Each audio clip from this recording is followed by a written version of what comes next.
मेरे बात वो तो बहुत सारे तो गए हुए उसको जड़ मतलब चलिए बोलो सियावर रामचंद्र की जय।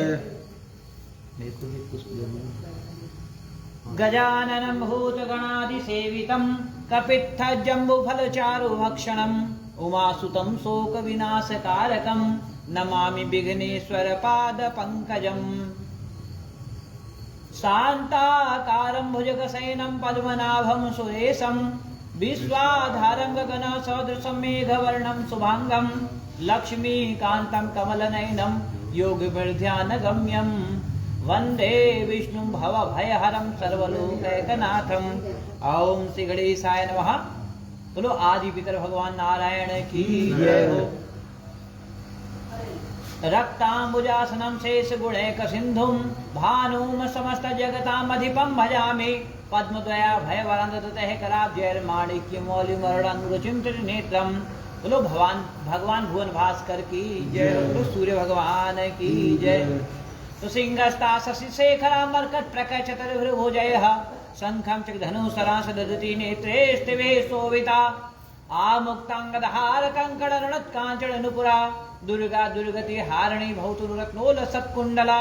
बोलो श्री दुर्गा मैया की जय।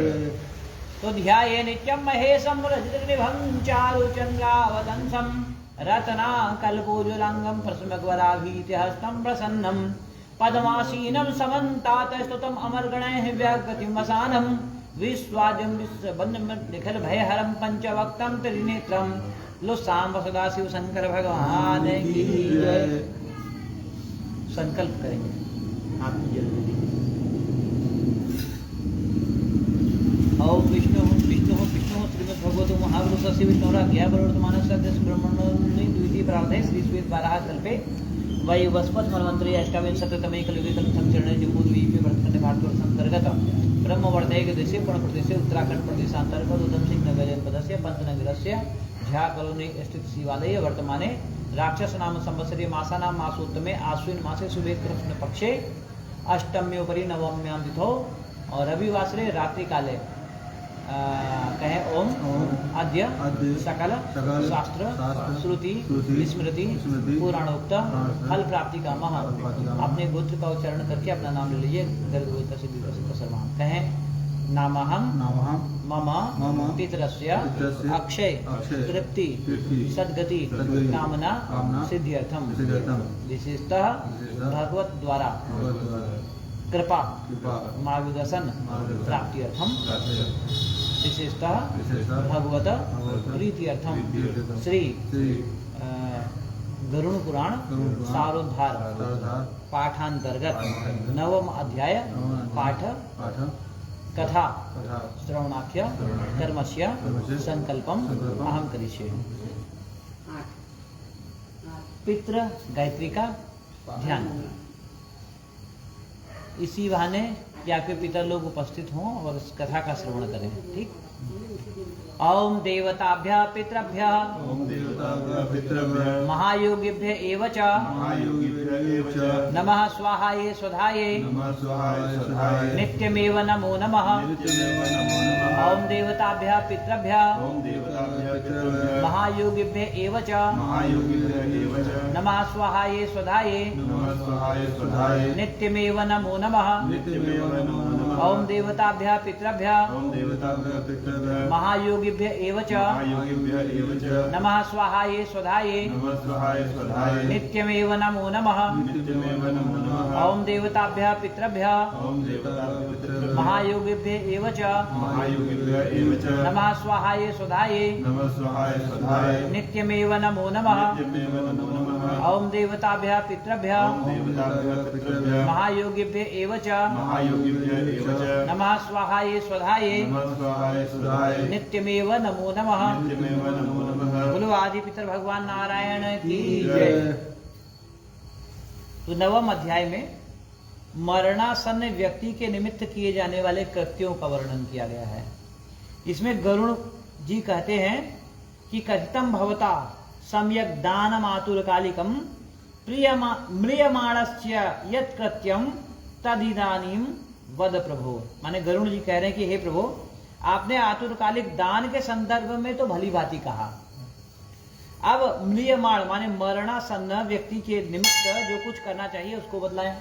ईश्वर भगवान कहते हैं कि श्रृणुतार्क्ष्य प्रवक्ष्यामि देह हत्यागस्य तद विधिम मृता येन विधानेन सद्गतिम ज्ञान्ति मानवा। अर्थात कह रहे हैं कि हे तार्क्ष्य, जिस विधान से मनुष्य मरने पर सद्गति प्राप्त करते हैं, शरीर त्याग करने की उस विधि को मैं कहता हूं। सुनो, कर्म के संबंध से जब प्राणी अपना शरीर छोड़ने लगता है तो उस समय तुलसी के समीप गोबर के घोल से एक मंडल की रचना करनी चाहिए। लीप करके मंडल तैयार किया, वहां उस मंडल के ऊपर तिल बिखेर कर कुशों को बिछाएं। उसके उपरांत उसके ऊपर श्वेत वस्त्र के आसन पर शालिग्राम शिला को स्थापित करें। जहां पाप, दोष और भय को हरण करने वाली शालिग्राम शिला विद्यमान है, उसके सन्निधान में मरने वाले प्राणी की मुक्ति सुनिश्चित है। जहां जगत के ताप का हरण करने वाली तुलसी वृक्ष की छाया है, वहां मरने से सदैव मुक्ति ही होती है, जो मुक्ति दान आदि कर्मों से दुर्लभ है। जिसके घर में तुलसी वृक्ष के लिए स्थान बना हुआ है, वह घर तीर्थ स्वरूप ही है। वहां यम के दूत प्रवेश नहीं करते। तुलसी की मंजरी से युक्त होकर जो प्राणी अपने प्राणों का परित्याग करता है, वह सैकड़ों पापों से युक्त हो तो भी यमराज उसे नहीं देख सकते। तुलसी के दल को मुख में रखकर तिल और कुश के आसन पर मरने वाला व्यक्ति पुत्रहीन हो तो भी निसंदेह विष्णुपुर को ही जाता है। दोनों प्रकार के, तीनों प्रकार के माने काले, सफेद और भूरे रंग के तिल, कुश और तुलसी, ये सब म्रियमाण प्राणी को दुर्गति से बचा लेते हैं। यथा मेरे पसीने से तिल पैदा हुए हैं, अतः वे पवित्र हैं। असुर, दानव और दैत्य तिल को देखकर भाग जाते हैं। हे ताक्ष्य, मेरे रोम से पैदा हुए दर्भ माने कुश मेरी ही विभूति हैं, इसलिए उनके स्पर्श से मनुष्य को स्वर्ग की प्राप्ति होती है। यहाँ पर 9वें अध्याय में बता रहे हैं कि तिल, कुश को देख करके असुर और दानव, दैत्य भाग जाते हैं। इससे पूर्व में क्या दिया था कि ये जो है ये उससे तृप्त हो जाते हैं। तो यहाँ पे तृप्ति, इसका दो अर्थ हो सकता है कि जो असुर हैं वो देख करके तृप्त हो जाते हैं। मैंने वहां व्यंग कहा गया है कि मतलब उनको लगता है कि भगवान यहाँ पर है। जब उनके पसीना गिरा हुआ है, वो गिरा हुआ तो भगवान भी यही हैं और कहीं हमें जो है कूटना ना शुरू कर दें, इसलिए डर के मारे भाग जाते हैं। इसलिए वहां पे कहा तृप्त हो गए।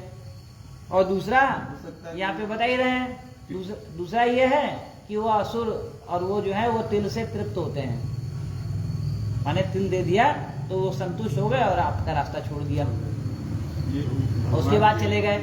इस मायने में मान लो। और वैसे जो तर्पण किया जाता है उसमें देवताओं के लिए अक्षत चावल, ऋषियों के लिए जौ और पितरों के लिए तिल का प्रयोग किया जाता है। तिल जो है उससे कहने अवांछित तत्व आप जिस तो जब आप करते हैं तो तीनों एक साथ ही करते हैं ना, लेकिन उसमें जो है कौन सा किस चीज के लिए विशेष है, तो वहां पे अक्षत देवताओं के लिए होता है, ऋषियों के लिए जौ होता है और पितरों के लिए तिल होता है ना। तो कह रहे हैं यहाँ पे ये भी हो सकता है कि जो है पितरों के लिए आप कर रहे हैं तो वो जो असुर और वो है वो तिल देख करके तिल से ही संतुष्ट हो जाते, कहते हैं अब बाकी का हिस्सा जो है इनका हो गया, ये ऐसे मान ले, मतलब सीधा मान ले चाहे टेढ़ा मान ले, अगर ऐसा मानेंगे तो ये दोनों पग की सांगता होती है यहाँ पर।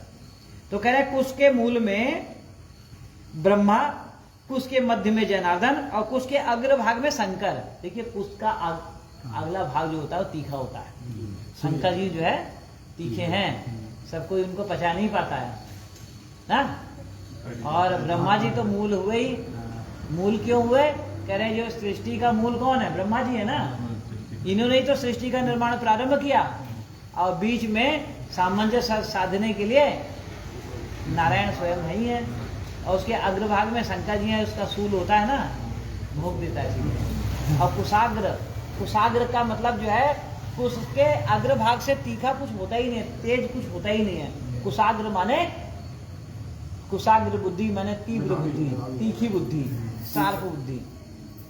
कुशाग्र की उत्पत्ति, जो कुशाग्र शब्द है बहुत से लोग नहीं जानते हैं। लोग कहते होंगे अरे कुशाग्र बुद्धि का है, तो कुशाग्र बुद्धि का मतलब क्या है? कह रहे हैं उसकी बुद्धि इतनी तीखी है कि जब जिस समय जो तुरंत वो काम एक्शन में हो जाता है सीधे, उसकी बुद्धि इतनी तेज है। ये कुशाग्र माने कुश का अगला भाग। ठीक, कह रहे हैं इस प्रकार तीनों देवता कुश में स्थित रहते हैं, इसलिए कुश, अग्नि, मंत्र, तुलसी, ब्राह्मण, गौ ये बार बार उपयोग किए जाने पर भी निर्माल्य नहीं होते, कभी बासी नहीं होते। पिंडदान में उपयोग किए गए दर्भ माने कुश, प्रेत के निमित्त भोजन करने वाले ब्राह्मण और नीच के मुख से उच्चरित मंत्र, नीच संबंधी गौ और तुलसी तथा चिता की आग, ये सब निर्माल अर्थात अपवित्र हैं, अतएव अग्राह्य हैं। आग तो आग ही है, लेकिन आप सोचो कि स्मशान घाट की आग लेकर के आओगे, भोजन बनाओगे, तो वो ग्राह्य नहीं है, वो अग्राह्य है। दूसरा, श्राद्ध कर्म में, पितर कर्म में, दाह संस्कार इत्यादि में जो कुश का प्रयोग हो गया उसका दोबारा से इस्तेमाल नहीं होगा, उसको आपको ताजा ही लेकर के आना है। लेकिन उसके लिए भी अपने नियम है, जैसे आप प्रतिदिन कुश लेकर के आओ और उसको विसर्जित कर दो। अमावस्या के दिन अगर कुश ले लिया तो महीना भर चलेगा, बासी नहीं होएगा। कुशोत्पाटनी अमावस्या माने भाद्रपद की जो अमावस्या है उस दिन आप कुश ले आए तो कुछ वर्ष पर्यंत चलती है, मतलब उसको निर्माल्यता नहीं आती है। ठीक, तो कह रहे हैं इस प्रकार, लेकिन उसमें भी निर्माल्यता का वहां पे दे दिया कि अगर वो श्राद्ध इत्यादि में प्रयुक्त हो गई तो उसको निर्माल्य होगा, फिर उसको दोबारा नहीं इस्तेमाल करना है। ठीक,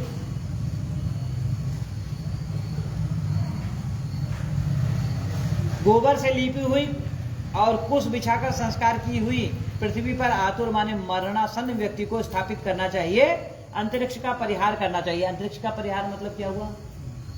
यहाँ पे अंतरिक्ष का संबंध क्यों उल्लेख किया गया? डायरेक्ट मतलब आसमान के नीचे नहीं, नहीं ऐसा नहीं। अंतरिक्ष का मतलब जमीन और शरीर के बीच में खाली जगह नहीं होनी चाहिए, जमीन पर ही लिटाना है।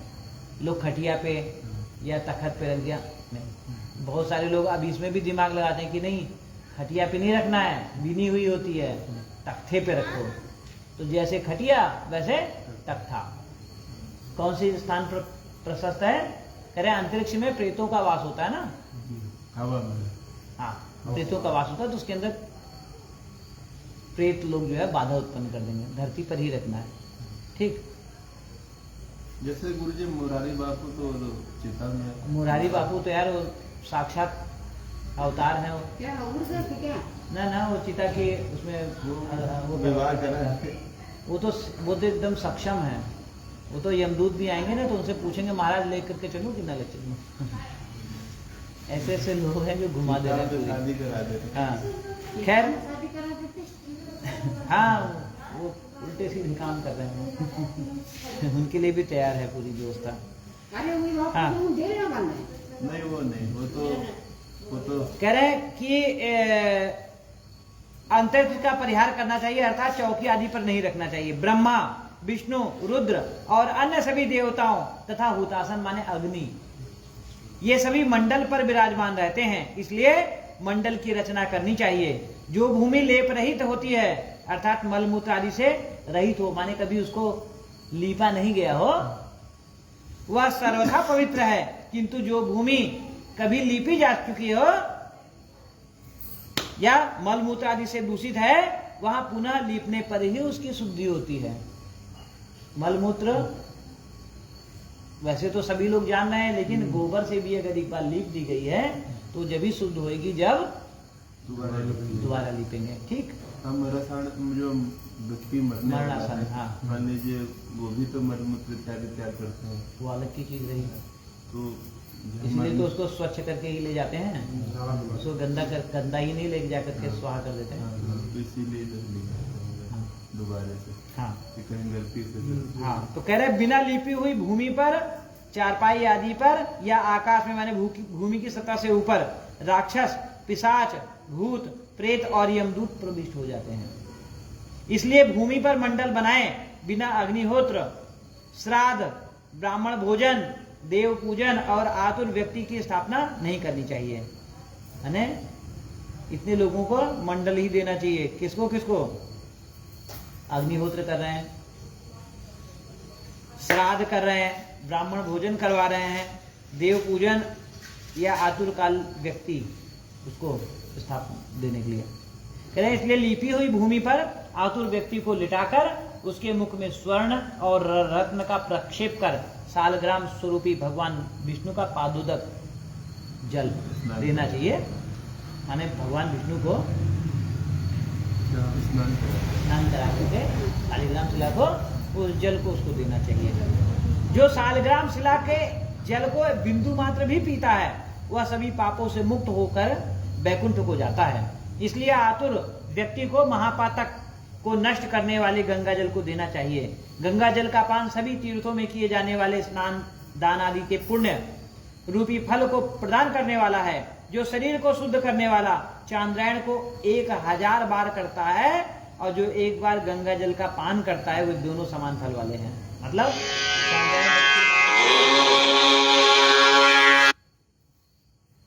चांद्रायण व्रत के बारे में मैंने बताया था। कह रहे हैं अगर कोई गंगा जल का पान करता है और 1000 चांद्रायण व्रत करता है तो बराबर।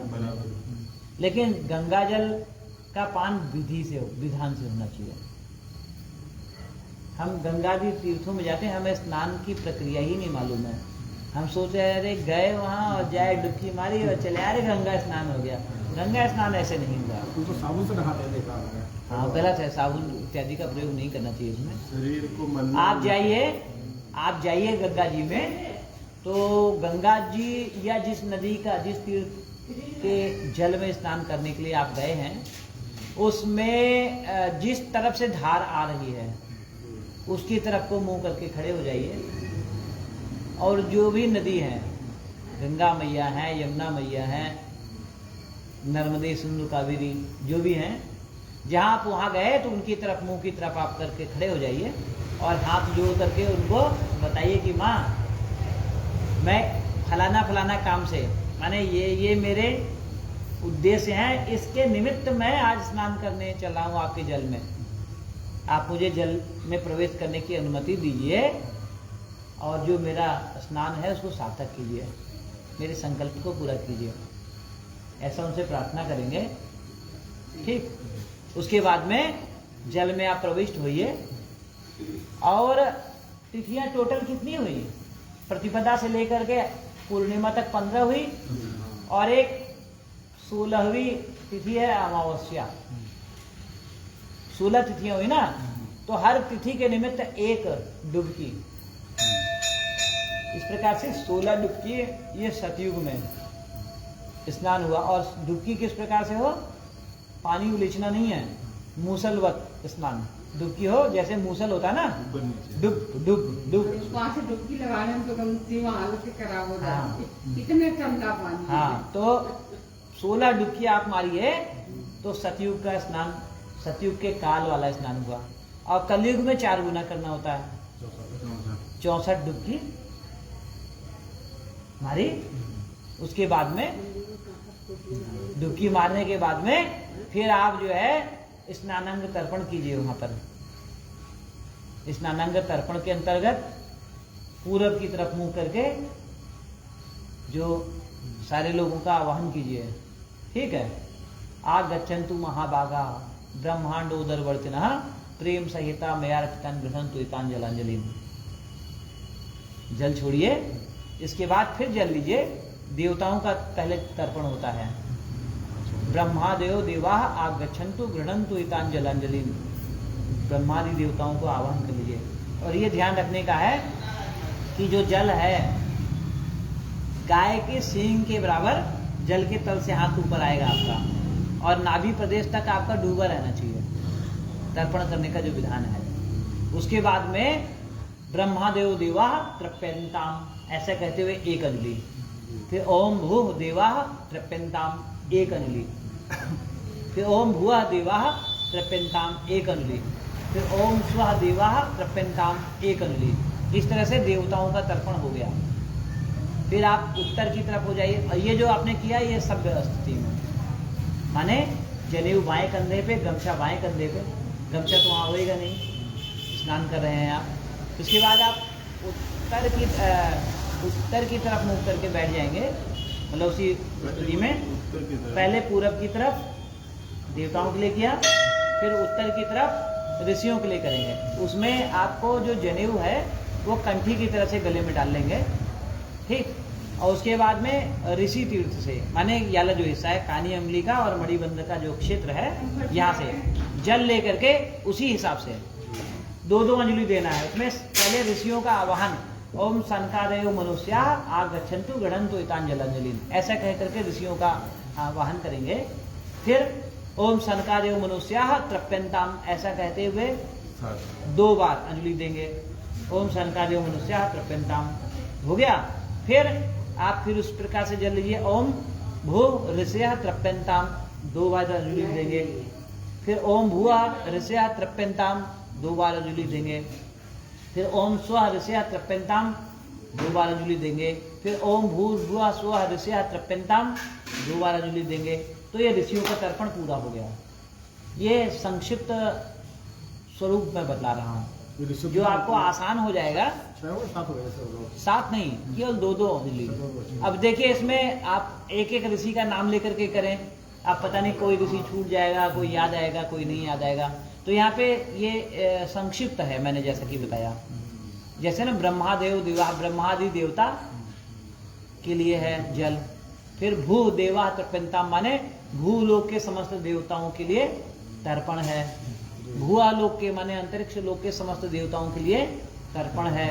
फिर स्व देवा माने स्वर्ग लोक के समस्त देवताओं के लिए तर्पण है। देवताओं की भी तो कैटेगरी है, किसी को धरती बांटा गया है, किसी को अंतरिक्ष बांटा गया है, किसी को पाताल बांटा गया है, बटे हुए हैं ना सब लोग। तो भूलोक के देवता, भूआलोक के देवता, स्वर्ग लोक के देवता। फिर कहा भूर भुआ स्व माने समस्त लोकों के देवताओं के लिए। इसी प्रकार ऋषियों के लिए भूलोक के ऋषियों, भुआलोक के ऋषियों के लिए, स्वलोक के ऋषियों के लिए और समस्त लोकों के ऋषियों के लिए। अब दक्षिण को चले आइए, जो कंठी वाली जनेऊ थी उसको अब आप सभ्य स्तुति में लेकर के आएंगे। और पितृ तीर्थ से तर्जनी और अंगुष्ठ के बीच का जो क्षेत्र है ये पितृ तीर्थ हुआ। यहाँ से आपको जल गिराना है। बाकी के जैसे ना जल में आप कितना डूबे रहेंगे, कितने ऊंचे अंजलि करना है, वो सेम है। और ओम कविवाड अनलादय मनुष्या आगच्छन्तु गृह्णन्तु एतांजलांजलिन, ये मंत्र है बुलाने के लिए। चाहे कविवाड अग्नि आदि उपस्थित हो, तर्पण कर रहा हूं, ठीक। फिर ओम चतुर्दश यमाह तृप्यन्ताम, तृप्यन्ताम बहुवचन है। बहुत सारों के लिए जब सामूहिक किया जाता है तो वहां तृप्यन्ताम शब्द का प्रयोग होता है।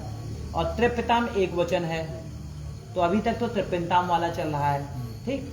भू जब 14 यम के लिए कर देंगे तर्पण 3 अंजलि, तो ओम भू पितरः तृप्यन्ताम 3 अंजलि, ओम भुआ पितरः तृप्यन्ताम 3 अंजलि, ओम स्वः पितरः तृप्यन्ताम 3 अंजलि, ओम भूर्भुवः स्वः पितरः तृप्यन्ताम 3 अंजलि। माने आप भूलोक के समस्त पितर जो आपके होंगे, धरती पर होंगे, आप नहीं पहचान पा रहे होंगे क्योंकि उनका स्वरूप परिवर्तित हो गया है, उनको तृप्त कर दिया आपने। अंतरिक्ष में हो सकता है कोई वायु रूप में गतिमान हो, प्रेत के रूप में ही घूम रहे हो, उनके लिए तर्पण हो गया। कोई लोग स्वर्ग लोक में पहुंचे हो, देवताओं के साथ में उनके सहचर बने हुए हों, उनके लिए हो गया। फिर ओम भूर्भुवः स्वः माने 14 भुवनों में जो 14 लोक है ना, कौन कौन से, भू भुआ स्व महाजना तपा सत्य ब्रह्मलोक तक 7 ऊपरी लोक, फिर तल अतल सुतल तलातल रसातल पाताल तक 7 निचले लोक। ये 14 भुवन है। जैसे ये धरती है ना, इसी तरह से 14 लेयर्स हैं इस ब्रह्मांड की, और सब पे जीवन है। जीवन की प्रकृति अलग है।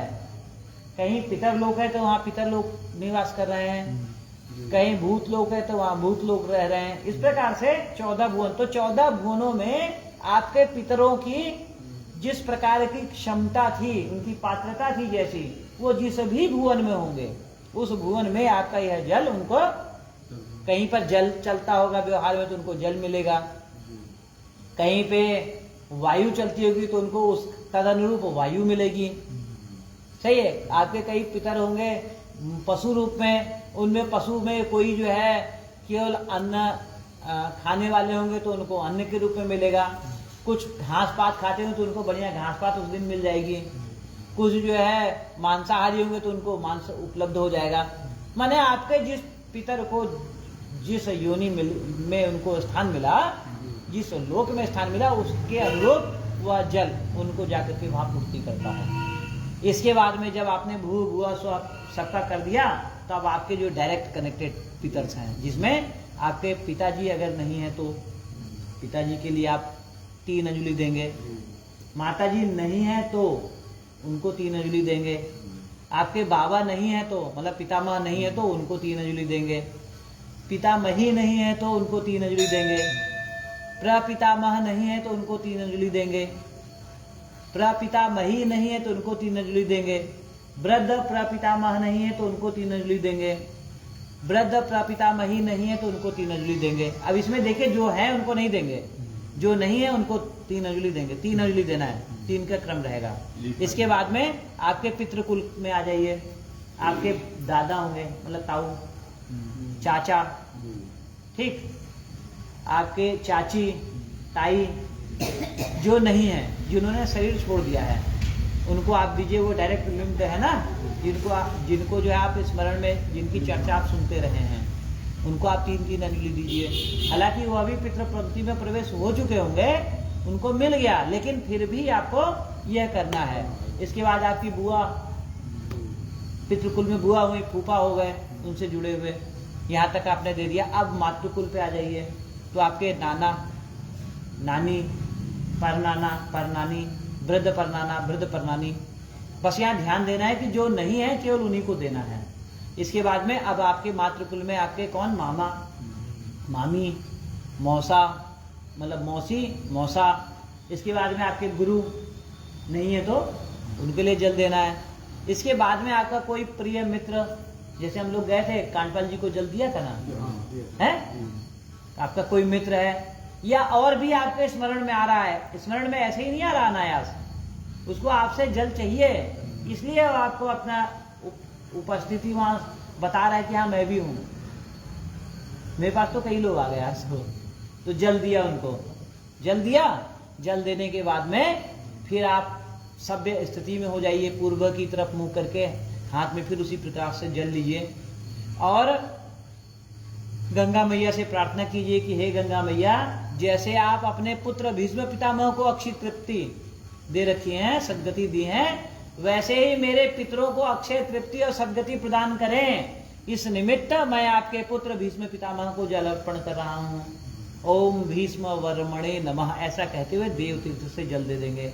इसके बाद सूर्य जहां पर भी हो, सूर्य भगवान के लिए हाथ में जल लिया और उनको जल यह भाव से समर्पित करेंगे कि हे सूर्यदेव, आपको मैं जल इसलिए दे रहा हूं कि आप जैसे अपनी किरणों से चराचर जगत का स्पर्श करते रहते हैं, उन्हीं किरणों के माध्यम से इस चराचर जगत को तृप्त कीजिए इस जल के माध्यम से ना। वैसे तो वहां पे नदी, नाले, पहाड़ सबके लिए तर्पण की व्यवस्था है, लेकिन यह सबसे सूक्ष्म सी पद्धति है जो हर सामान्य व्यक्ति कर सकता है। उसमें समग्रता का भी मतलब गागर में सागर है ना। तो ये करने से तर्पण की प्रक्रिया वहाँ की पूरी हुई। उसके बाद आप चले आइए, वहाँ कोई तीर्थ स्थान है अगर आपके मन में है तो जाइए। मेरे को तो, मैं हरिद्वार जब भी गया गंगा जी से ज़्यादा तो मेरे को कोई दिखाई नहीं दिया, तो मैं कहीं ये ज़्यादा झाल वाल में नहीं जाता हूँ। झाल मीन्स बहुत सारे मंदिर है, प्रतिष्ठित है, नहीं कहना चाहिए, लेकिन उनकी जो प्रतिष्ठा है उसमें हमारे भाई लोगों ने उसको धूमिल कर दिया है ना। तो आप देखिए वहाँ कोई सुपात्र मिल जाए तो कुछ दान पुण्य होना चाहिए, दया भी होनी चाहिए। दान के लिए सुपात्र, दया किसी को भी की जा सकती है। तो कह रहे हैं ये तीर्थ सेवन का जो प्रक्रिया है वो मैंने आपको संक्षिप्त रूप में बता दी। अगर आप ऐसा करते हैं तो आप तीर्थ का लाभ लेकर के आ रहे हैं। वहां पर गंगा जी के किनारे बैठ जाइए थोड़ी देर, अपने इष्ट का ध्यान कीजिए ना, आपको असंख्य गुना फल मिलेगा। आपको इष्ट की वहीं सन्निधि का आभास होएगा ना। और अगर आपने आज तक नहीं किया तो आप समझ लीजिए क्या किया, बीती ताही बिसार दे, आगे की सीख ले। जब जितनी जानकारी हो जाए तब उतना कर लेना चाहिए, ठीक। तो तीर्थ सेवन की व्यवस्था भी पता मतलब क्लियर हो गई। अब इसके आगे कह रहे हैं कि जो सूर्य की किरणों से संतप्त गंगा के जल का पान करता है वह सभी योनियों से छूटकर हरि के धाम को प्राप्त होता है। अन्य नदियों मनुष्यों को जल आवागाहन माने स्नान करने पर ही पवित्र करती हैं, किंतु गंगा जी तो दर्शन, स्पर्श, पान अथवा गंगा इस नाम का कीर्तन करने मात्र से सैकड़ों हजारों पुण्य रहित पुरुषों को भी पवित्र कर देती हैं। गंगा जी की ऐसी महिमा है केवल नाम से ना। ऐसे ही नर्मदा माता है, माँ नर्मदा जो है उनका केवल दर्शन से ही स्नान का फल मिल जाता है। उनकी भी महिमा अपरंपार है। वैसे तो प्रत्येक गंगा जी प्रत्येक नदियों की महिमा अपरंपार है, लेकिन नर्मदा जी में कुछ दिव्यता है। मेरे को 2-3 बार जहाँ शिवलिंग मिलते हैं जी मेरे को 2-3 बार अवसर मिल चुका है। वहाँ मैंने तर्पण भी किया है, और जब मैं वहाँ तर्पण कर रहा था ना उस समय पूरा स्वरूप ही बदल गया था वहाँ का। मतलब मैंने दिव्यता का बोध किया था वहाँ पे। ऐसा लग रहा था कि मेरे पितर जो है जिनके लिए जल दे रहा हूँ वो सामने से मैं दे रहा हूँ और वो ले रहे हैं। ऐसा मेरे साथ में हुआ है। ऐसे ही ये आज क्योंकि कम भी है, मैं एक प्रसंग आपको सुनाता हूँ।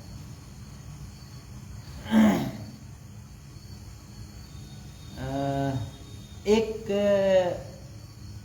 समय की बात है, ज़्यादा साल बीते नहीं हैं। आनंदी मंदिर में मेरा खूब आना जाना उस समय हुआ करता था। तो वहाँ पर कुछ ऐसा हुआ, एक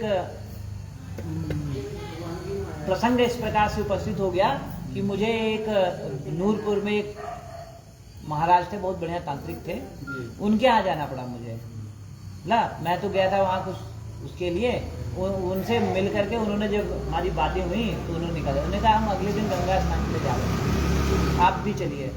तो हालांकि मेरे पास छुट्टी वगैरह की समस्या थी और आर्थिक तंगी भी थी, लेकिन उनका इतना प्रेम से उन्होंने कहा ज़्यादा कुछ वैसा नहीं है, हम लोग ट्रैक्टर बुक कर रखा है, ट्रैक्टर से चलेंगे। हरिद्वार, हाँ, हरिद्वार से पहले नूरपुर जगह है, वहाँ चलेंगे और स्नान करेंगे। ठीक है, गए वहाँ पे तो स्मशान था, गंगा जी के किनारे स्मशान था, और गंगा जी के किनारे वायु वेग बहुत तेज होता है।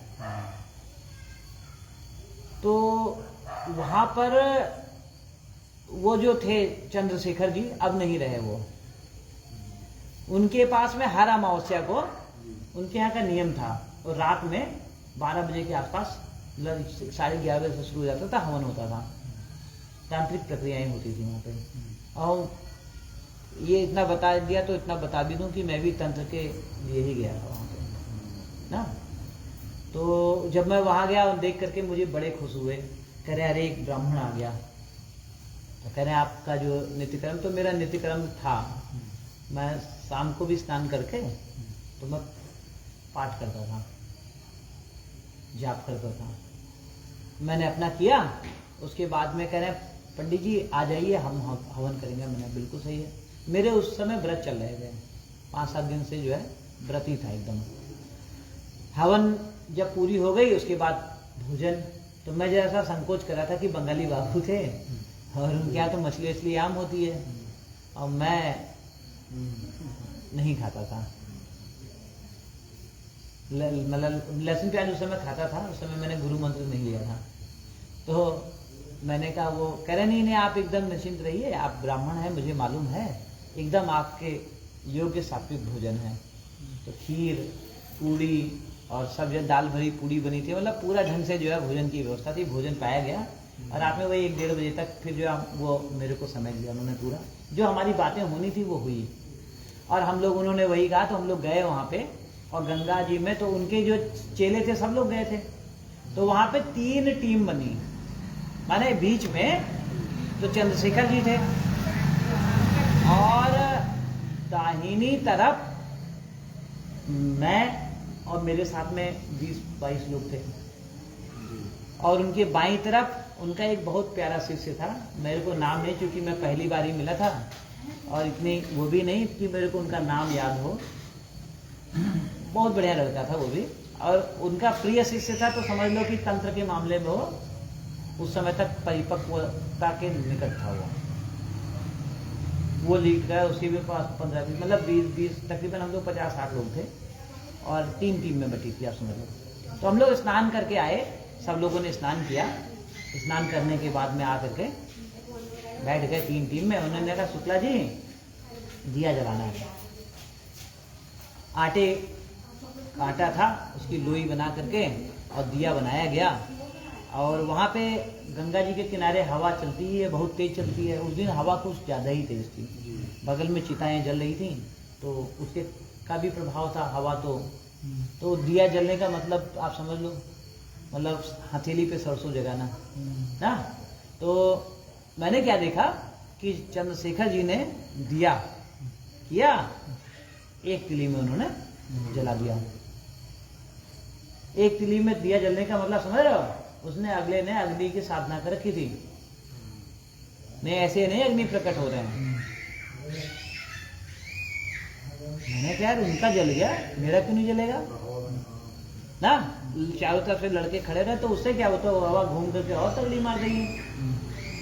तो मेरे को एक तंत्र समझ में आया, मैंने किया 2 या 3 तिली में मेरा भी दिया जल गया। अब उनके चेले का नहीं जल पा रहा था, तो उन्होंने कहा शुक्ला जी उसका भी जरा जलवा दीजिए। मैंने कहा ठीक है।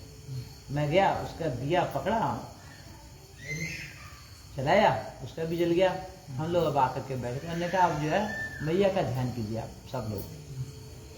नारायण मंत्र का जाप करें, नारायण मंत्र जाप शुरू हो गया, जाप कर रहे हैं।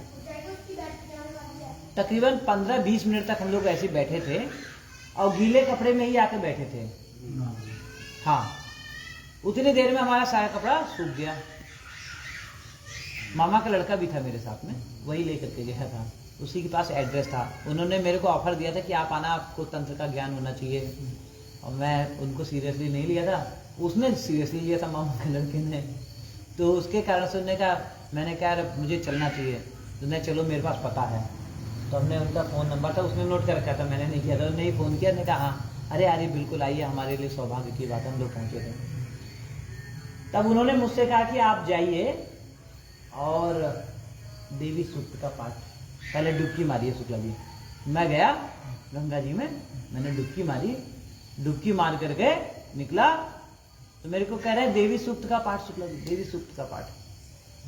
मैं देवी सूक्त का पाठ मुझे याद नहीं है, आज भी नहीं याद हुआ। मेरे को रात्रि सूक्त कंठस्थ था, मैंने रात्रि सूक्त वेदोक्त तंत्रोक्त दोनों कर दिया और अथर्व शीर्ष का पाठ भी कर दिया। मतलब आप ये समझो कि जैसे ही देवी रात्रि सूक्त की मैंने 4 पंक्तियां हुई, तब मेरे को ध्यान आया, उन्होंने तो देवी सूक्त के लिए कहा था। तो मैं पीछे देखना तो कह रहा हाँ करो करो करो। फिर पीछे से गुड्डू से वो पहुंचवाए सप्तशती पुस्तक, और मैंने उसको किया। उसके बाद देवी सूक्त का पाठ भी किया। उसके बाद उन्होंने कहा डुबकी मारिए। मैं डुबकी मार करके जैसे ही निकला है दीपक सुकुल, वहां का माहौल एकदम बदला हुआ था। मैं अभी आंख मेरी ध्यान एकदम बंद है, मेरे को लाली लाली महसूस हो रही थी पूरी। और मैं क्या देख रहा हूँ कि मेरे आंख के सामने मतलब मेरे ध्यान में मेरे को एक शंख दिखाई दी, और वो शंख घूमती है, उसको घूमते ही वो कमल की तरह से खिल गई। मतलब जैसे नहीं वो रामायण और वो शंख उससे दिखाता था कि महाभारत में कुछ भी दिखाता था, वैसे शंख सी हुई और कमल की तरह से खिल गई। उसके बाद जैसे ही मेरी आंख धीरे धीरे खोल रहा हूँ तो मैं पूरा लालो लाल देखा, और मैंने मैया का अष्टभुजा स्वरूप वो गंगा जी के तल से लेकर के और आकाश तक पूरा फैला हुआ देखा, और पूरा लाल रंग का। आपको मालूम है जो आनंदी मैया है ये रक्त वर्ण है।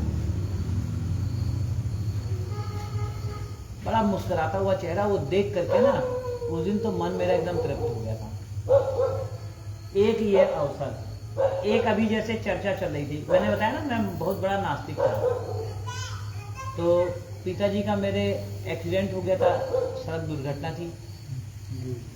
मैं मंदिर नहीं जाता था, आनंदी मंदिर मेरे पिताजी ने ही बना रखा था, मुझे जाना चाहिए था, मैं नहीं जाता था। मालूम है क्यों? क्योंकि बार बार मम्मी रोती थी, कोई आता था ना तो रोती थी, दो दो देवियां हैं, अगर दोनों जनी एक तरफ से खड़ी रहती तो क्या बचा नहीं लेती? बचा तो लेती, लेकिन ऊपर वाले का जो गणित है उसको तो वही जान सकता है ना, उनका गणित किस जगह पे उन्होंने कैसे लगा रखा है। लेकिन उनकी बात से मेरे को दिमाग में जरूर आया कि ये सब फालतू की बातें हैं। लेकिन हाँ, पापा के सामने जो एक्शंस होते थे उसको देख करके आश्चर्य जरूर होता था। लेकिन एक दिन हुआ क्या, मंदिर पे ना इतने इतने पैर घुटने भर पत्ते पीपल के इकट्ठा हुए रहते थे, तो हम महीने में 15 दिन में एक बार जाकर के उनको इकट्ठा करके फूंक देता था, बस इतना कराता था मैं।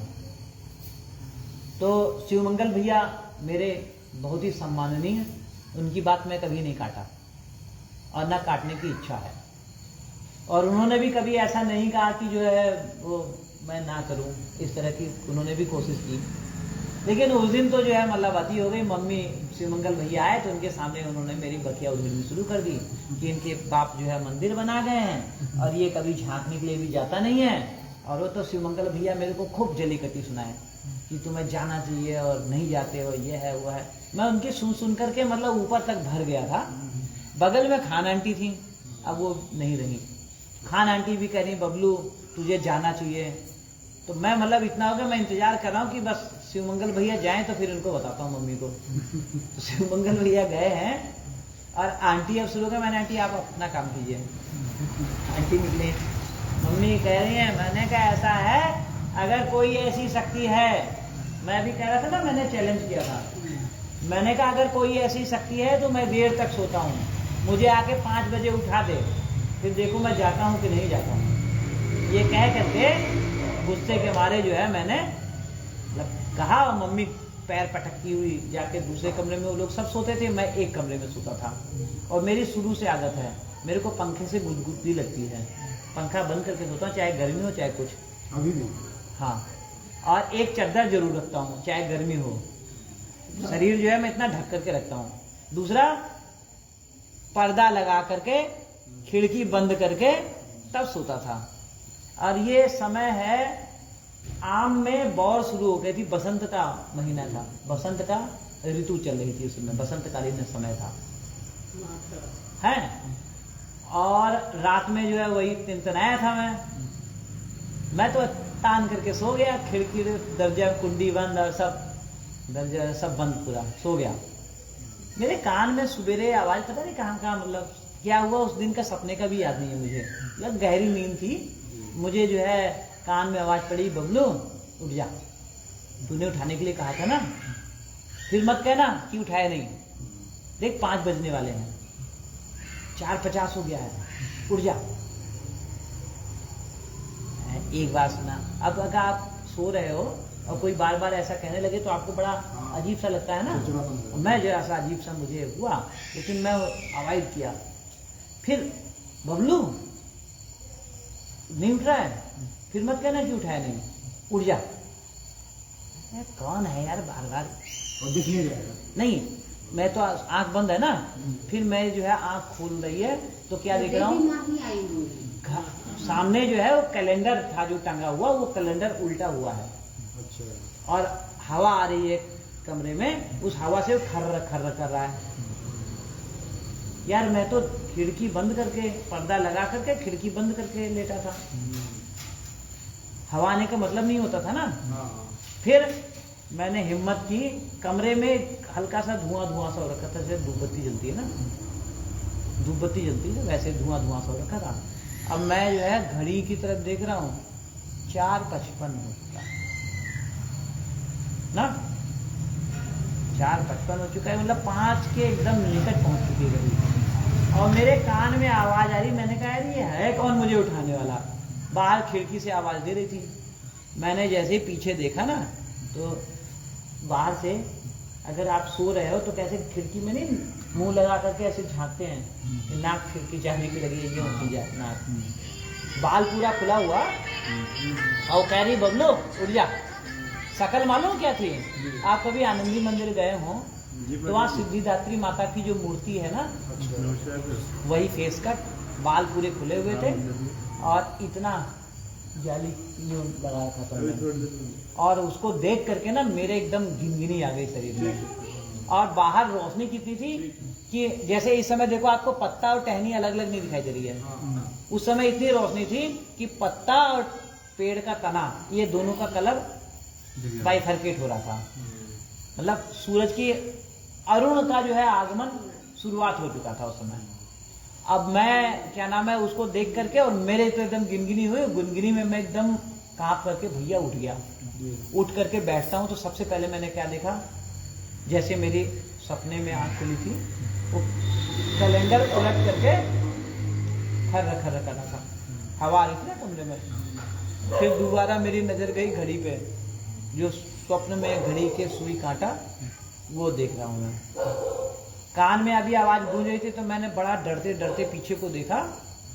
सब कुछ मतलब जो स्वप्न में मैंने देखा था, मतलब सपने में जागते जो स्वप्न में मैं जगह जो मैंने देखा अक्षरशः एकदम वैसे ही था, केवल वही गायब थी। माने कि उसने अपना अस्तित्व को वहां प्रकट किया। अब बारी मेरी थी, मेरे को नींद नहीं आई उस दिन। उसके बाद से मैं फिर मंदिर की तरफ मेरा प्रयाण हुआ। और मैंने बताया ना जैसे कि मंदिर पे मैं जाता था, मुझे कुछ आता नहीं था, तो मैं नास्तिक टाइप का व्यक्ति था, हर चीज को H2O के हिसाब से देखता था शुरुआत में है। फिर मुझे जो है मंदिर पे क्या नाम है, पहली बार मैंने नवरात्र का व्रत रखा तो चढ़ती उतरती रखा, क्योंकि मुझे भूख बहुत लगती है, मेरे को भूख नहीं बर्दाश्त होती है। मैंने व्रत रखा। उसके बाद में फिर क्या नाम है ये हुआ कि मंदिर पे हवन करवाने के लिए किन्हीं को बुलाना पड़ेगा, पंडित जी को। तो पहली बात तो नवरात्र में सभी पंडित जी लोग कहीं ना कहीं व्यस्त ही होते हैं, मेरे को कौन समय देने लगा। दूसरी चीज, मेरे पिताजी समाज में जाकर पुरोहिताई का काम कर रहे थे, उनके यहाँ अगर मंदिर पे किसी को बुलाना पड़े तो मेरे लिए शर्म की बात थी। उस शर्म से मुक्ति पाने के लिए मैं सबसे पहले कर्मकांड भास्कर, क्योंकि सरल भाषा में लिखा हुआ था, बस वहां से जो है मैंने केवल हवन करना सीखा था डियर। ठीक है। और उसके बाद से फिर कुछ ऐसे घटनाक्रम बनते गए और मेरे मौसा जी आए थे, उन्होंने श्री दुर्गा सप्तशती के बल पर मधुमक्खियों का 3 छत्ता था उड़ा दिया था उन्होंने। मैं उस दिन बड़ा आश्चर्यचकित रहा, मेरे आंखों के सामने जब उन्होंने कहा ना कि ये मक्खी का छत्ता अभी देखो गायब हो जाता है, मैंने कहा यार मतलब कहीं ये पाठ करने से मक्खी उड़ जाएगी, क्या बात कर रहे हो मौसा जी, ये सब फिल्मों में होता है। तो हंसने लगे, कह रहे देख तू अभी। वो जब उन्होंने संकल्प लेकर शुरू किया, तकरीबन आधा घंटे के बाद में एक महिला एक बच्चे को लेकर गई, बच्चे ने मक्खी का जो मार दिया। अरे मैंने कहा उसको पकड़ो, उसको मैंने तुरंत मंदिर शंकर जी वाले पे भेजा। और मैं चद्दर से लैस था कि मधुमक्खी आएगी और मौसा जी को मैं उड़ा दूंगा ना। ऐसा मधुमक्खी आई, मैं अपना मुंह बांध लिया जब तक ले, चश्मा वश्मा लगा करके, और मेरे खड़े होने से मतलब इतने ऊपर तक आई थी, एकदम जैसे तीर की तरह से, और वहीं से बैक हुई और तीनों के तीनों छत्ते उत्तर दिशा में गुजर गए। मुझे बड़ा आश्चर्य हुआ। उसके बाद से श्री दुर्गा सप्तशती में मेरी श्रद्धा हुई और वो क्रम मेरा आज तक जारी है। तो और हाँ, पूजा पाठ जो ऐसे लोगों के करवाने के लिए ना, सबसे पहले एक सुरेंद्र सिंह बिजली विभाग में काम करते थे, वो जो है कह रहे हैं पंडित जी हल्दी चढ़वा दीजिए। अरे मैंने मेरे बस का नहीं हल्दी किसी को, अरे नहीं कोई पंडित जी नहीं मिला। मैंने कहा मेरे को कहा आता है, मैं पंडितों में नहीं हूँ। तो वो कह रहे नहीं आप झूठे ओम दोम कर देंगे, हम मान लेंगे। तो मैंने कहा यार अब झूठे तो कोई काम अच्छा लगता नहीं है। तो मैंने राजकुमार जीजा को फ़ोन किया, मैंने कहा ऐसे ऐसे कह रहे अरे कुछ नहीं, उन्होंने बता दिया, मैंने कागज़ पे लिख लिया। उतना मैंने जाके वहाँ पढ़ दिया। मैंने उनको ये भी सहेजा कि आप ऐसा मत करना कि शादी में कोई नहीं मिला चलो। अब भाई साहब वही हुआ, रात में ब्याह कराने के लिए। अब नया पंडित था साहब, अब मैं किताब देख करके स्वस्ति वाचन पढ़ रहा हूँ। जो वहाँ से पंडित जी आए थे वो जरा सा कलयुगी लगा भी रखी थी उन्होंने। तो मैंने उनसे कहा, मैंने पंडित जी मुझे कुछ आता नहीं, विवाह आप ही को करवाना है। उन्होंने हाँ कोई नहीं। लेकिन उसने जब देखा ये तो स्वस्ति वाचन किताब देख करके पढ़ रहा है, तो पता नहीं उसको क्या लगा, वो जो है शादी में आए ही नहीं। तो रात भर जो है, और महिलाएं मजे लें कि जिनसे जो है भोर करवा देंगे और मुझे सुबह ड्यूटी भी जाना था। तो मैं बिगड़ा रात में, जब देखा मैंने लोगों की नौटंकी, मैं खड़े हो गया, मैंने सुरेंद्र सिंह, कह रहे हाँ गुरुजी। मैंने यहाँ पंडित कौन है? तो कह रहे गुरुजी आप। तो कह रहे मैं तुम जैसा कहोगे वैसा करूंगा या जैसा मैं कहूंगा वैसा तुम्हें करना है? कह रहे नहीं, जैसा आप कहेंगे वैसे। मैंने इन औरतों को संभालो। फिर मैं करवाते गया तो वो कह रही आपको तो आता, आप कैसे कहते कि नहीं आता है? वो मेरा पहला बार था। उसके बाद से आज तक मैं 350 विवाह से ऊपर करवा चुका हूँ। मैं कहता हूँ ना, लोगों ने मुझे पकड़ करके पंडित बना दिया तो गलत नहीं है। और परिस्थितियां कुछ इस प्रकार से हुई। तो भगवती का जो दर्शन प्रत्यक्ष या अप्रत्यक्ष रूप में, ये 2 घटनाएं मेरे जीवन में घटित हुई हैं। इसके बाद में बहुत सारे ऐसे घटनाक्रम हुए जिसके कारण से क्या नाम है, मनुष्य का जो है ना विश्वास जमता है देवी देवताओं में। ऐसा मेरे साथ बहुत कुछ हुआ है। मैंने आनंदी मैया और सिद्धिदात्री मैया का जो शेर है उसको जीभ निकाल करके वो करते हुए देखा है, पूंछ हिलाते हुए देखा है, जो कि असंभव है। पत्थर की मूर्ति का पूंछ नहीं हिलेगी, ठीक है, लेकिन मैंने देखा है। इसका कोई प्रमाण जो है भौतिक जगत में संभव नहीं है। खैर हम लोग आगे चलें। तो कह रहे हैं जो व्यक्ति, कह रहे हैं कि जो पान अथवा गंगा नाम का कीर्तन करने मात्र से सैकड़ों हजारों पूर्ण रहित पुरुषों को भी पवित्र कर देते, इसलिए संसार से पार लगा देने वाले गंगा जल को पीना चाहिए। जो व्यक्ति प्राणों के कंठगत होने पर, जब गले में घुर्र घुर्र की आवाज आने लगी, मतलब अब आतुर काल आ गया है, उस समय गंगा ऐसा कहता है वह विष्णु लोक को प्राप्त होता है और पुनः भूलोक में जन्म नहीं लेता। और प्राणोत्क्रमण माने प्राणों के निकलने के समय जो पुरुष श्रद्धा युक्त होकर मन से गंगा का चिंतन करता है वह भी परम गति को प्राप्त होता है। अतः गंगा का ध्यान, गंगा को नमन, गंगा का स्मरण करना चाहिए और गंगा जल का पान करना चाहिए। इसके बाद मोक्ष प्रदान करने वाली श्रीमद् भागवत की कथा को जितना संभव हो श्रवण करना चाहिए। यहाँ पे जितना संभव हो क्यों कह दिया? क्योंकि कारण है श्रीमद् भागवत का तो सप्ताह भर का होता है ना? और श्रीमद् भागवत महापुराण की महात्म्य है, उसकी महिमा है। कह रहे श्लोक, आधा श्लोक या चौथाई श्लोक का भी अगर कोई श्रीमद् भागवत का पाठ करता है तो उस श्लोक में जितने अक्षरों की उच्चारण उसके माध्यम से होती है, उतने समय तक, उतने 1000 वर्ष तक उसके पितरों को मधु और शर्करा से तृप्ति होती है। ये श्रीमद् भागवत महापुराण का महात्म्य है, ठीक। अतः गंगा का ध्यान, गंगा को नमन, गंगा का स्मरण करना चाहिए और गंगा जल का पान करना चाहिए। इसके बाद मोक्ष प्रदान करने वाली श्रीमद् भागवत कथा को जितना संभव हो श्रवण करना चाहिए। और जो व्यक्ति अंत समय में श्रीमद् भागवत का एक श्लोक, आधे श्लोक अथवा एक पाद का भी पाठ करता है, माने चौथाई श्लोक का भी पाठ करता है, वह ब्रह्मलोक को प्राप्त कर पुनः संसार में कभी नहीं आता। जाहिर सी बात है, आतुर काल तो थोड़े समय का ही होता है ना, इसीलिए जितना हो सके तो जितना हो सके करना चाहिए।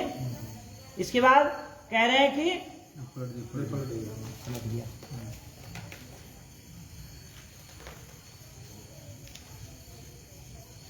ब्राह्मण, क्षत्रिय और वैश्य को मरण काल में वेद और उपनिषदों का पाठ तथा शिव और विष्णु की स्तुति से मुक्ति प्राप्त होती है।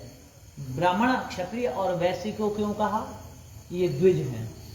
द्विज, जिनका, द्विज का मतलब है जिसका दोबारा जन्म होता है। पहला जन्म तो माता के गर्भ से हुआ, दूसरा जन्म जब उसको उपनयन दे करके गुरुमुख किया जाता है, गुरु मंत्र दिया जाता है, तब उसका दूसरा जन्म हुआ। और उपनयन होने के बाद से वह वेद और उपनिषदों का अधिकारी हो जाता है। तो अगर ऐसा है, ब्राह्मण, क्षत्रिय और वैश्य है, तो उसको ये करना चाहिए। बाकी के लिए, सबके लिए हरि नाम संकीर्तन तो है ही है। शूद्र है, उनको भी तो सद्गति चाहिए ना, तो कह रहे हैं उनके लिए हरि नाम संकीर्तन पर्याप्त है। हे खग, भगवान नारायण कह रहे हैं, हे खग, प्राण त्याग के समय मनुष्य को अनशन माने जल और अन्न का त्याग करना चाहिए, और यदि वह विरक्त द्विजन्मा हो तो उसे आतुर संन्यास ले लेना चाहिए। द्विजन्मा माने द्विज है तो उसको आतुरकालिक संन्यास ले लेना चाहिए। अब संन्यास लेने का क्या महात्म्य है मालूम है आपको?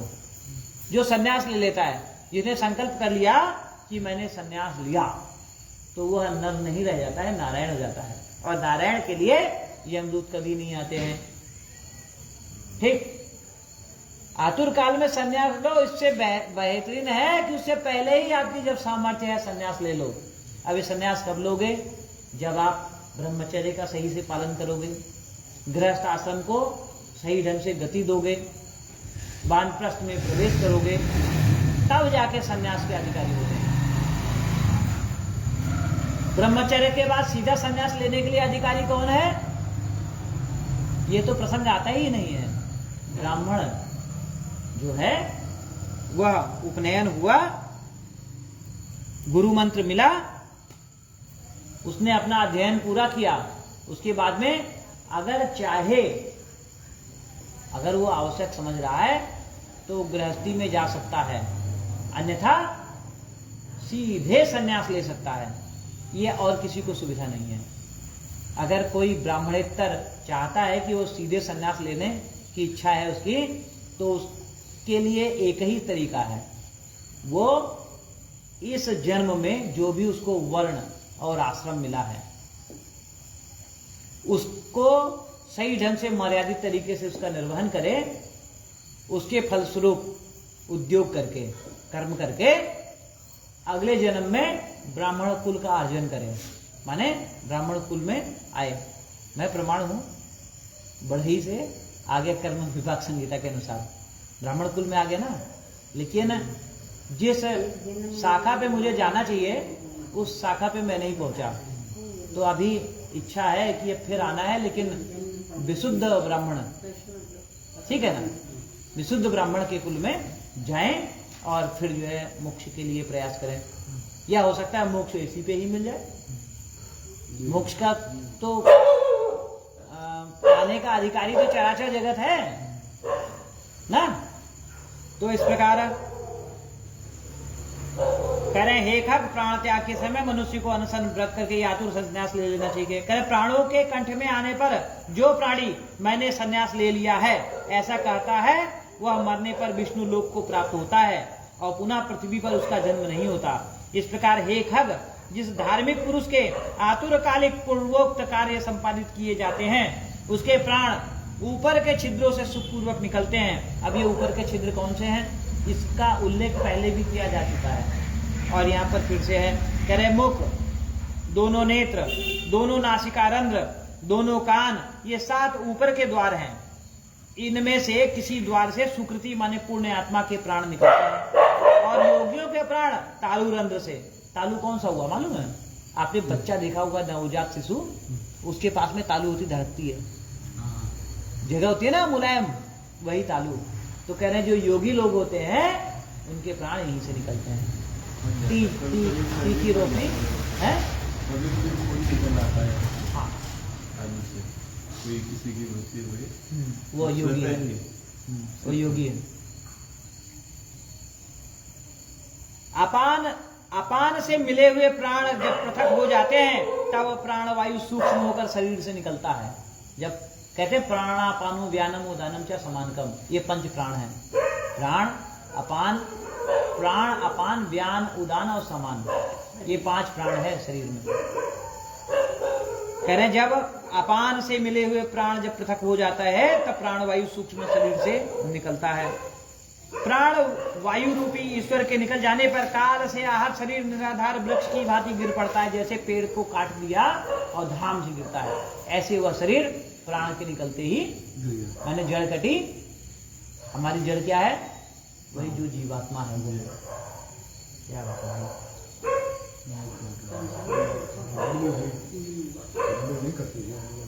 प्राण से मुक्त होने के बाद शरीर तुरंत चेष्टा शून्य, घृणित, दुर्गंध युक्त, अस्पृश्य और सभी के लिए निंदित हो जाता है। इस शरीर का कीड़ा, विष्ठा और भस्म रूपी 3 अवस्थाएं होती हैं। शरीर कीड़ा बनता है नहीं, लेकिन कीड़े उसके शरीर को खा जाते हैं। ठीक। दूसरा क्या बताया? विष्ठा। विष्ठा कैसे बनेगा? किसी जानवर ने शरीर को खा लिया और जाकर के मल कर दिया, वही शरीर तो मल के रूप में निकला, तो ये दूसरी गति। तीसरा क्या? भस्म। भस्म कब होएगा? जब जो है उसका दाह संस्कार होगा तो भस्मीभूत हो जाता है। तो ये कब्र में जाएगा तब भी कीड़ा खाएगा, हगेगा, है। तो कह रहे यह विष्ठा के समान दुर्गंध युक्त हो जाता है, अतः अंततः चिता में भस्म हो जाता है। इसलिए क्षण मात्र में नष्ट हो जाने वाले इस देह के लिए मनुष्यों के द्वारा गर्व क्यों किया जाए? पंचभूतों से निर्मित इस शरीर का पृथ्वी तत्व पृथ्वी में लीन हो जाता है, जल तत्व जल में, तेजस तत्व तेज में और वायु तत्व वायु में लीन हो जाता है। इस प्रकार आकाश तत्व भी आकाश में लीन हो जाता है। सभी प्राणियों के देह में स्थित रहने वाली सर्वव्यापी शिव स्वरूप नित्य मुक्त और जगत साक्षी आत्मा अजर अमर है। वो न तो बूढ़ी होती है, ना जवान रहती है, ना मरती है। वो उसके हमेशा एक स्वरूप रहता है आत्मा का। एक बच्चा, उसकी जो अंतरात्मा है, आप स्वयं कल्पना कीजिए कि जब आप बच्चे थे ऐसे ही थे और आज भी ऐसे ही हैं। जरा सा बौद्धिक कुशलता आपकी बढ़ गई होगी, बाकी का सोचने का तरीका, बोलने का स्टाइल सब लगभग वैसे ही है।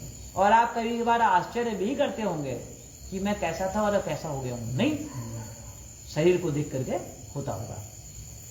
उस शरीर की तुलना में आपका जो अंतरात्मा है वो जीव का त्यों अजर अजन्मा है। कह रहे सभी इंद्रियों से युक्त और शब्द आदि विषयों से युक्त मृत देह व्यक्ति के देह से निकला जीव कर्म कोश से समन्वित तथा काम और राग आदि से रहित, काम राग आदि के सहित पुण्य की वासना से युक्त होकर अपने कर्मों के द्वारा निर्मित नवीन शरीर में उसी प्रकार प्रवेश करता है जैसे घर के जल जाने पर गृहस्थ दूसरे नवीन घर में प्रवेश करता है। गीता में इसलिए कहा है जीर्णानि वासांसि यथा विहाय नवानि गृह्णाति नरो प्राणी। कहा है ना, ऐसे ही ये जो जीवात्मा इस शरीर से निकले, अंगुष्ठ पर वो शरीर मिल गया, उसका त्याग किया, हाथ भर का शरीर मिल गया, और उससे जो है उसने कर्मानुबंधों को काटा, उसके बाद उसको उसकी योनियों के अनुसार, उसकी अंत समय की मति के अनुसार शरीर मिल गया।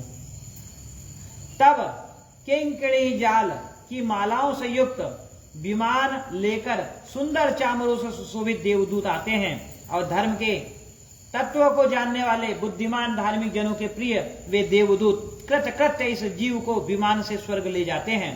सुंदर दिव्य देह धारण करके, निर्मल वस्त्र और माल्य धारण करके, स्वर्ण और रत्नादि के आभरणों से युक्त होकर वह महानुभाव जीव दान के प्रभाव से देवताओं में पूजित होकर स्वर्ग को प्राप्त करता है। तो इस प्रकार श्री गरुड़ पुराणे सारोद्धारे म्रियमाण कृत्य निरूपणम नाम नवमो अध्याय संपूर्णम। एक बार प्रेम से बोलो आदि पितर भगवान नारायण की जय। हाँ, एक प्रश्न हम कर रहे हैं आपसे। जी बोलिए।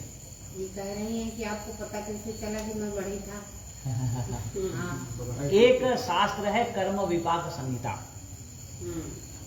उस कर्म विपाक संहिता में मेरा ही नहीं, इस धरती पर जितने भी लोग जन्म लेते हैं उन सबके पूर्व जन्म का वृतांत लिखा हुआ है। बस वहां पे यही बात है कि जैसे मेरा अनुराधा नक्षत्र का प्रथम चरण है, ऐसे बहुत सारे लोगों का होगा ना। तो सभी विष्णु शर्मा नहीं होंगे, सभी विष्णु शर्मा नहीं होंगे। हाँ, विष्णु शर्मा या उसके जीवन चरित्र से मिलता जुलता उनका जीवन चरित्र होगा, ठीक है। और इसकी पुष्टि यूं हुई कि उसमें जैसा लिखा हुआ था पिछले जन्म का तो कोई प्रमाण नहीं है, लेकिन उसकी जब आगे की बात सही हुई है तो इसका मतलब पीछे की बात सही होगी ना।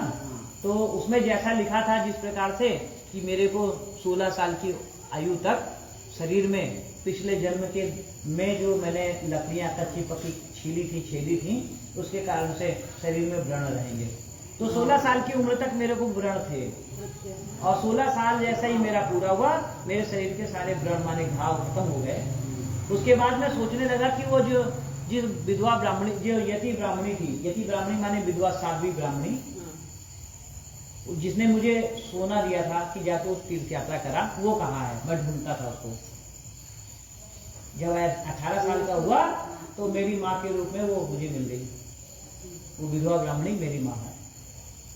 उसने माई बच्चे ही समझ करके तो दिया था, तो इस जन्म में मेरी माँ। अगर मेरे पिताजी होते तो ये आधा हिस्सा जो है सही नहीं होता ना। तो ये चीज है ना, तो इस चीज से लगता है कि हाँ वो चीज सही थी। दूसरा चीज, एक चीज यहाँ पर और है, जैसे कहा ना संन्यास वाली बात, ये बहुत ही गंभीर विषय है। आपको मालूम है कि भारत भूमि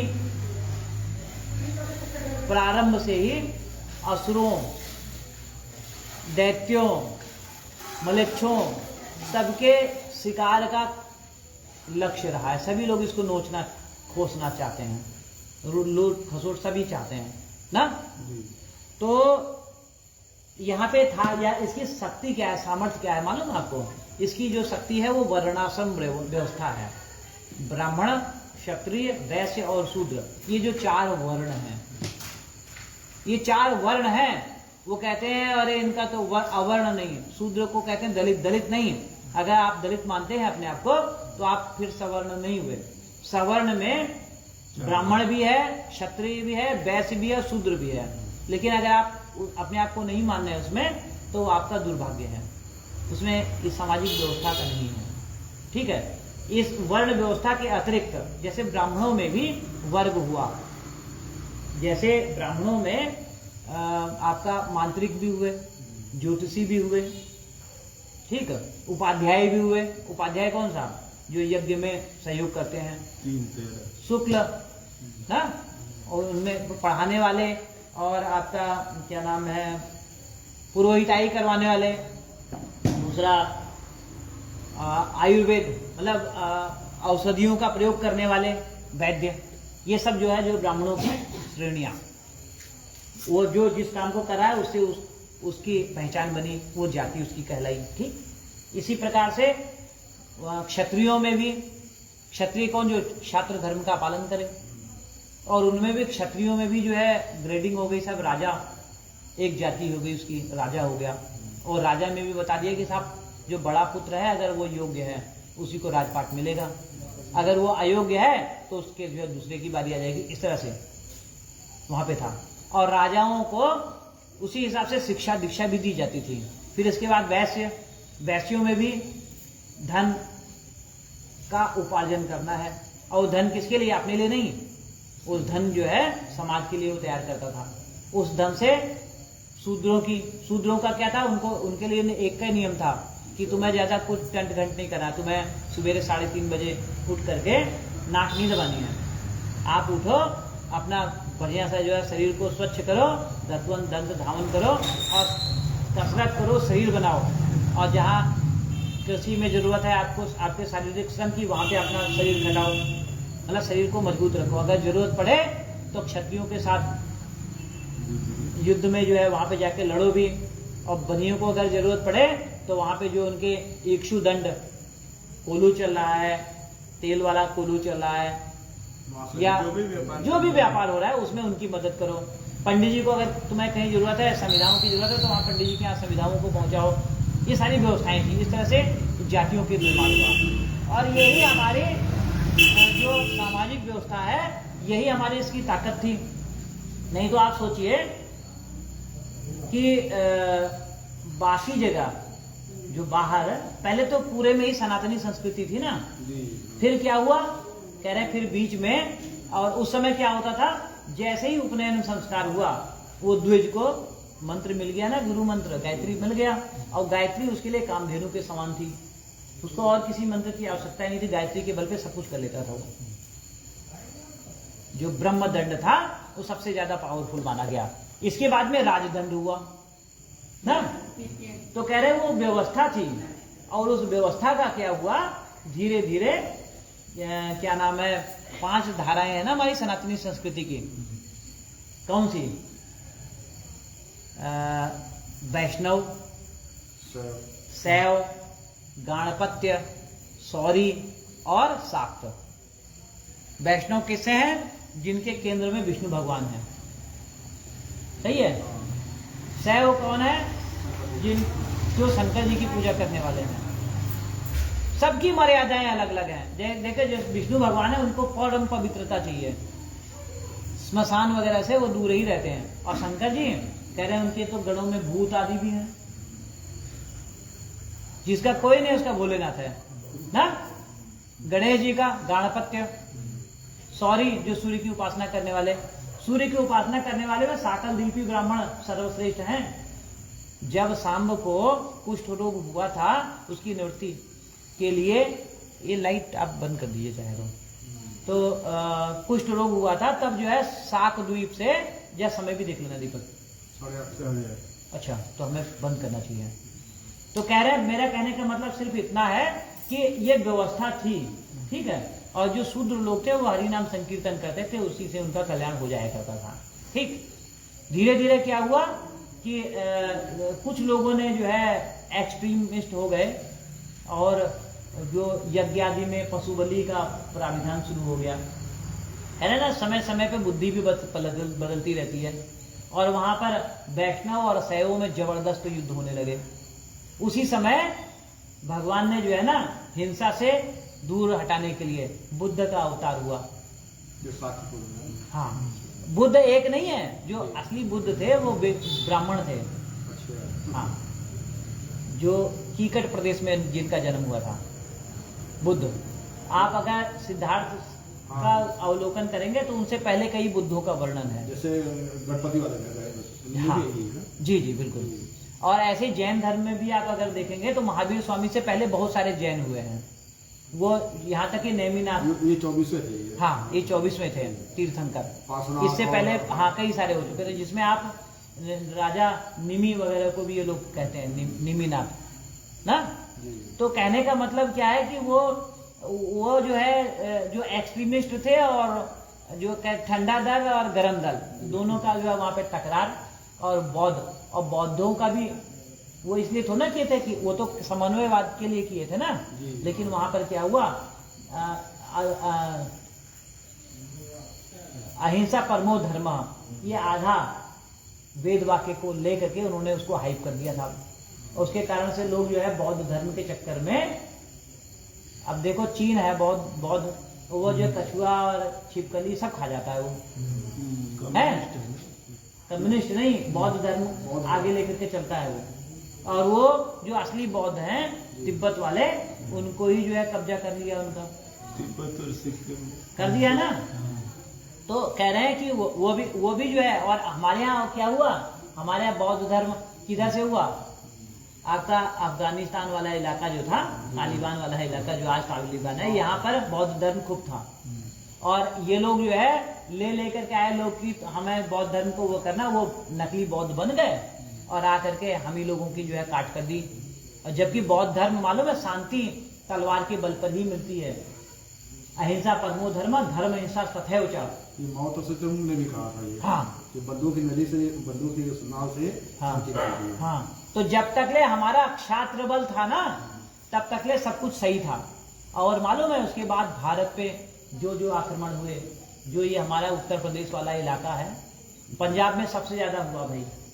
देखो पाकिस्तान में हुआ, पाकिस्तान में आज एक भी हिंदू नहीं बचा हुआ। और यहाँ पर कह रहे ये स्थिति आज की नहीं है, ये बहुत पुरानी है। उसी समय भगवान शंकराचार्य का अवतरण हुआ ना, और उन्होंने एक व्यवस्था बनाई, वो शुद्ध कहते हैं शुद्ध व्यवस्था है वो।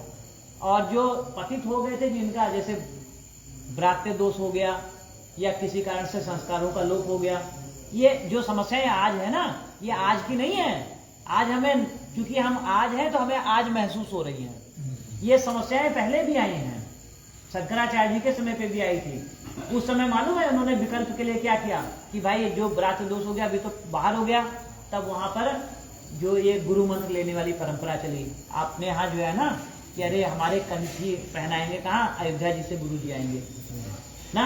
वो किसके लिए है, कह रहे जो वेद और उपनिषदों का अधिकारी नहीं रह गया, जिसको भ्रातृ दोष हो गया, उसके लिए उन्होंने हरि नाम संकीर्तन दे दिया था। राम मंत्र दे देते हैं या कृष्ण मंत्र दे देते हैं। वैष्णव में भी राम मार्गी और कृष्ण मार्गी दो मार्ग है ना। तो आप देखेंगे वैष्णवों के आचार्य जैसे शंकराचार्य जी है, शांकर पीठ है, इसी प्रकार से वैष्णव पीठ भी है जगह जगह। तो इन्होंने क्यों इस भारत भूमि को क्यों उन्होंने वो किया? क्योंकि वो जानते थे कि केवल इतना ही अगर आप बचा ले जाओगे ना तो यहीं से फिर से उजाला हो जाएगा। ठीक है। और आज बड़ा कलिकाल ने जो है पूरी सारी व्यवस्थाएं हिला दी हैं, समझ रहे हो? आज जो है सारी व्यवस्थाएं चरमरा गई। और ये जो हमारा जो ब्राह्मण धर्म है, ये सबसे ज्यादा क्या कि अगर ब्राह्मण नहीं रहेंगे तो बाकी को जो है दिशा निर्देश देंगे ही नहीं और व्यवस्था जो है धूलमुल हो जाएगी। ठीक है ना? तो ये कहने का मतलब जो व्यवस्थाएं हैं ये समझने की बात है। और आप जिस जगह जहां पर भी हैं, जैसे मेरे के अंदर कोई कमी है, कोई बिना कमी वाला है, उसको मेरे को मदद करनी है। और जो बिना कमी वाला है उसके अंदर अहम भाव नहीं आना चाहिए, क्योंकि जो अहम है, जो अहंकार है, ये क्या है मालूम है? ये भगवान का आहार है, गर्व। भगवान का नाम है गर्वाहारी। गरुड़ जी ऐसे ही नहीं है। गरुड़ की खूबी है कि सर्प को नोच नोच करके खाता है ना। ऐसे ही अगर किसी के अंदर ईर्ष्या और गर्व माने मिथ्या अहंकार आ गया तो भगवान ऐसी व्यवस्था कर देंगे कि आपके गर्व को जब नोचा जाएगा, खसोटा जाएगा ना, तो आपको बड़ा। तो जिस परिस्थिति में हैं आप उसका आनंद लीजिए। ये क्षण हमेशा ऐसे ही नहीं रहना है। ठीक है। आप जहां पर हैं और आप जिस जाति में जिस जन्म ले लिया है, जिस परिवार में जन्म ले लिया है, जिस गांव में जन्म ले लिया, उसके प्रति स्वाभिमान रखिए। ठीक है। आप इस लायक तो थे, आपको मनुष्य बना दिया, आपको गधा भी बना करके भेज सकता था, है? या नाली का कीड़ा भी बना करके भेज सकता था। उस समय रहता ही है। लेकिन नाली का कीड़ा जो होता है उसको भी अपनी देह प्यारी होती है। अगर उसको अपनी देह प्यारी है तो आपको आपके हिंदू होने में किस बात की शर्म है? आपको आपके क्षत्रिय होने में किस बात की शर्म है? आपको आपके वैश्य होने में किस बात की शर्म है? आपको आपके ब्राह्मण होने में किस बात की शर्म है? शूद्र होने में किस बात की शर्म है? केवल शर्म इसीलिए है क्योंकि मैं कह रहा है अपना बच्चा और दूसरे की बीवी सबको अच्छी लगती है। नियत में खोट है ना, इसलिए शर्म है। तो खोट जो है इसको निकाल दीजिए, ये जरूरी है। ये गरुड़ पुराण का सार है ना? कोई भी वर्ण नीचा नहीं है, कोई भी जाति नीची नहीं है और कोई भी मान्यता निरर्थक नहीं है। अगर होती ना तो उस ईश्वर ने व्यवस्था ही नहीं की होती उसको यहाँ आने के लिए। देखो मधु कैटब थे, अनायास लगता है ना। और मधु कैटब ने भी सोचा था कि ब्रह्मा को पहले ही साफ कर दो।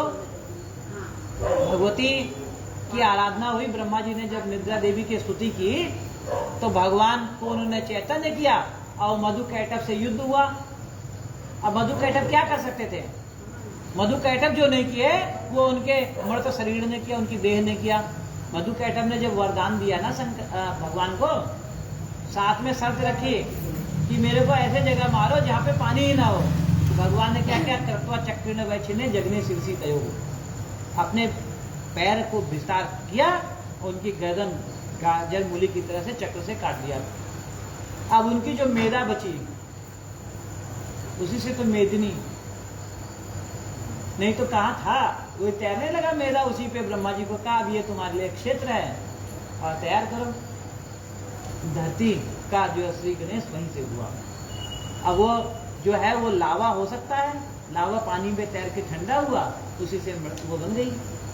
और जो ब्रह्म था माने जो सृजन था उसको उस समय की जो आग लावा है वही ध्वस्त किए रह रहे थे, कोई व्यवस्था नहीं। आज भी वो मैदा अंदर गर्म है, जैसे अंदर जैसे खून गर्म होता है, धरती जगह जगह पे निकल जाती है। तो जो हमारा आध्यात्म है इसको तो केवल मानवीकृत कथाओं के रूप में पिरो दिया है। वास्तविक तो ये विशुद्ध विज्ञान है। ठीक है। और इतना तगड़ा विज्ञान है कि हमारे श्वास लेने की विधियों से आपके बहुत सारे अवसादों की जो है मुक्ति हो जाती है, बीमारी दूर हो जाती है।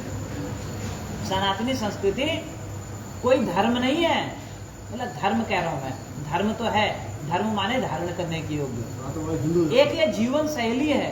हिंदू धर्म का मतलब कुछ नहीं। हिंदू धर्म माने एक व्यवस्था है, जिसके अंदर सनातनी संस्कृति को पिरोया गया है।